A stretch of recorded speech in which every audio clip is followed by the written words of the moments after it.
Assalamualaikum warahmatullahi wabarakatuh.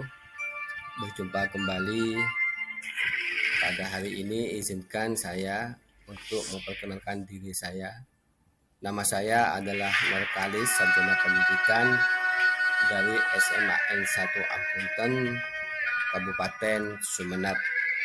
Saya adalah CGP Angkatan 10. Izin untuk menyampaikan materi tentang demonstrasi konstekstual dalam pemahaman Anda terhadap pemikiran-pemikiran Ki Hajar Dewantara terhadap pendidikan yang berpihak pada murid. Bapak Ibu, kenalkah dengan foto ini? Ya, benar.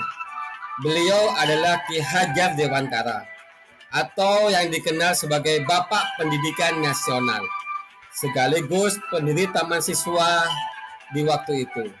Dia lahir di Yogyakarta pada tanggal 2 Mei 1889.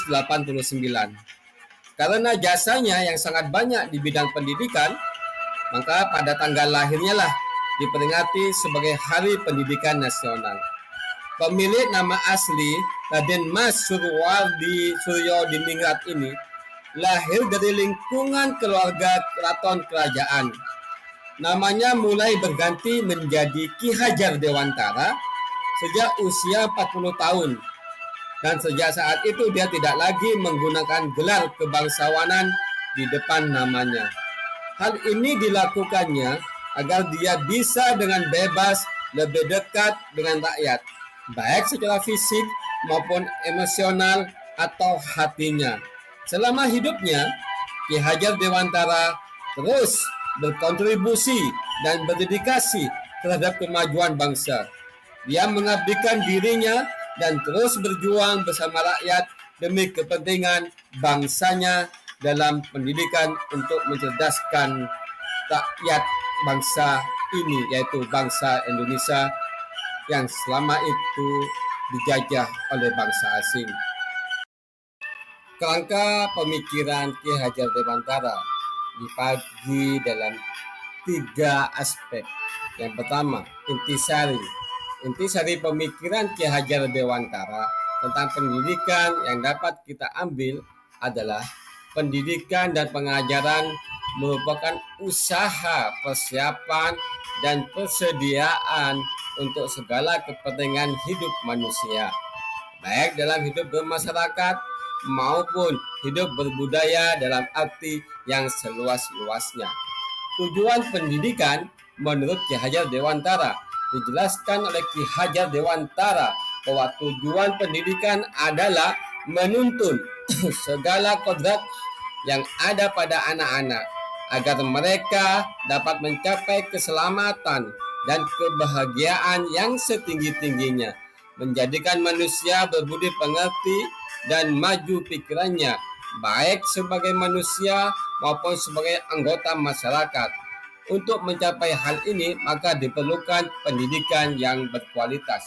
Proses pembelajaran yang ketiga, pencerminan proses pembelajaran dari pemikiran Ki Hajar Dewantara adalah daya upaya untuk memajukan bertumbuhnya budi pengerti, pikiran, dan tubuh anak. Ini dilakukan dalam rangka kesempurnaan hidup dan keselarasan anak dengan dunianya.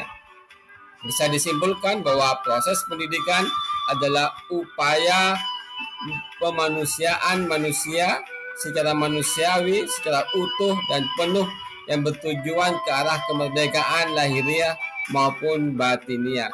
Dampak dari proses pendidikan yang baik ini adalah mencerdaskan kognisi seseorang sehingga orang tersebut dapat terbebaskan dari belenggu kebodohan. Dari ketiga kerangka pemikiran Ki Hajar Dewantara, Ki Hajar Dewantara mengharap dalam proses pembelajaran, harapan Ki Hajar Dewantara yang diinginkan adalah yang pertama, manusia Indonesia yang berbudi pengerti. Yang kedua adalah manusia Indonesia yang maju pikirannya. Yang ketiga, manusia yang maju secara fisik atau tubuh. Dan yang keempat, melihat dari sisi kehidupan psikologinya. Sehingga pada akhirnya dari keempat harapan ini, maka proses pembelajaran bagi peserta didik dapat memberikan sesuatu karakter sehingga mereka kuat baik dalam kehidupan di sekolah, di masyarakat maupun berbangsa dan bernegara. Masih banyak di antara pendidik atau pengajar yang sampai sekarang masih melakukan pembelajaran yang salah.